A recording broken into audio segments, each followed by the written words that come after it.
అమ్మా న్యూస్ అంటే రాజకీయ పార్టీలకు వత్తా పలికే ఛానల్ కాదని, నిజాలను నిర్భయంగా చూపించే ఛానల్ అని బీజేపీ రాష్ట్ర అధ్యక్షుడు బండి సంజయ్ అన్నారు.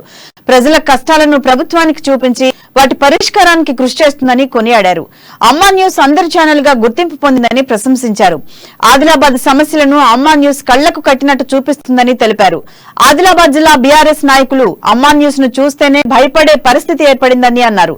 కరీంనగర్ లో ఆయన అమ్మా న్యూస్ తో మాట్లాడారు.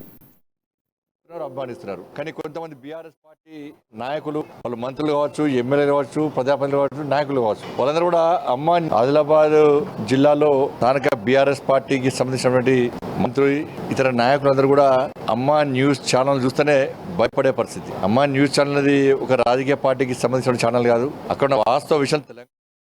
అమ్మా న్యూస్ పై అక్రమ కేసులను బండి సంజయ్ ఖండించారు. ఆదిలాబాద్ లో జరుగుతున్న వాస్తవాలను, సమస్యలను అమ్మా న్యూస్ చూపిస్తుందని, వాటిని అర్థం చేసుకుని పరిష్కరించకుండా కేసులు పెట్టి అణగదొక్కే ప్రయత్నం చేస్తున్నారని బండి సంజయ్ ఫైర్ అయ్యారు. అమ్మా న్యూస్ ఛానల్ పై కేసు పెట్టి డైరెక్టర్లకు నోటీసులు ఇవ్వడం కంటే దుర్మార్గం మరొకటి ఉండదని వ్యాఖ్యానించారు. అమ్మా న్యూస్ యాజమాన్యాన్ని విచారణ పేరుతో స్టేషన్లకు పిలవటం దారుణమన్నారు. నిజాలు జీర్ణించుకోలేకే ఆదిలాబాద్ బీఆర్ఎస్ నేతలు కుట్రలు చేస్తున్నారని, అధికార బలంతో పోలీసుల ద్వారా అమ్మా న్యూస్ యాజమాన్యాన్ని వేధించడం కరెక్ట్ కాదని చెప్పారు. మీడియా హక్కులను కాలరాసే ప్రయత్నం చేస్తున్నారని, అసెంబ్లీలో సీఎం కేసీఆర్ జర్నలిస్టులను ఎగతాళి చేశారని, కేసీఆర్ మాదిరిగానే ఆయన పార్టీ ఎమ్మెల్యేలు కూడా వ్యవహరిస్తున్నారని విమర్శించారు.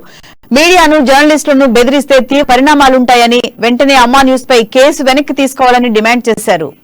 ఆదిలాబాద్ జిల్లాలో స్థానిక బీఆర్ఎస్ పార్టీకి సంబంధించినటువంటి మంత్రులు, ఇతర నాయకులందరూ కూడా అమ్మా న్యూస్ ఛానల్ చూస్తేనే భయపడే పరిస్థితి. అమ్మా న్యూస్ ఛానల్ అనేది ఒక రాజకీయ పార్టీకి సంబంధించిన ఛానల్ కాదు. అక్కడ వాస్తవ విషయాలు తెలంగాణ రాష్ట్ర వ్యాప్తంగా కూడా వాస్తవ విషయాలను ప్రజలకు వివరించి, ప్రజల సమస్యలను సంబంధిత ప్రజాప్రతినిధుల దృష్టికి, ప్రభుత్వం దృష్టికి తీసుకొచ్చి ఆ సమస్యల పరిష్కారం కోసం ప్రయత్నం చేస్తున్నటువంటి ఒక మంచి న్యూస్ ఛానల్ అమ్మా న్యూస్ ఛానల్. అందరూ కూడా ఆదరిస్తున్నారు, అభిమానిస్తున్నారు. కానీ కొంతమంది బీఆర్ఎస్ పార్టీ నాయకులు, వాళ్ళు మంత్రులు కావచ్చు, ఎమ్మెల్యేలు కావచ్చు, ప్రజాప్రతినిధులు కావచ్చు, నాయకులు కావచ్చు, వాళ్ళందరూ కూడా అమ్మా న్యూస్ ఛానల్ వాస్తవ విషయాలను వాళ్ళ దృష్టికి తీసుకొచ్చే ప్రయత్నం చేస్తే దాన్ని అర్థం చేసుకోకుండా దాన్ని వేరే రకంగా ఎట్టి బస్సులో మీడియాను అనదొక్కాలి, మీడియా మీద వాళ్ళ కుటుంబ సభ్యులు కేసులు పెట్టాలి, ఒక భయం సృష్టించాలి. ఇంకోసారి వాళ్ళు ఏ దోచుకున్నా, దోపిడీ చేసినా, దొంగదందాలు, లంగదందాలు చేసినా ఏ మీడియా ఛానల్ కూడా వాళ్ళని వేలెత్తి చూపెట్టద్దని చెప్పి ఒక తప్పుడు సంకేతం ఇవ్వడానికి, వార్నింగ్ ఇవ్వడానికి వాళ్ళ అమ్మా న్యూస్ ఛానల్ యాజమాన్యం మీద, వాళ్ళ కుటుంబ సభ్యుల మీద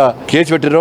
ఇంతకంటే దుర్మార్గం ఇంకోటి కాదు. ఇది పూర్తిగా మీడియా హక్కులను కాలరాయడమే. రాష్ట్ర ముఖ్యమంత్రి ఇదే విధంగా మీడియా మీద తప్పుడు వ్యాఖ్యలు చేసిండు. యథా రాజా తదా ప్రజ అన్నట్టు ముఖ్యమంత్రి ఏ విధంగా వివరిస్తే జిల్లా స్థాయిలో నాయకులు, మంత్రులు కూడా అదే విధంగా వివరించే పరిస్థితి.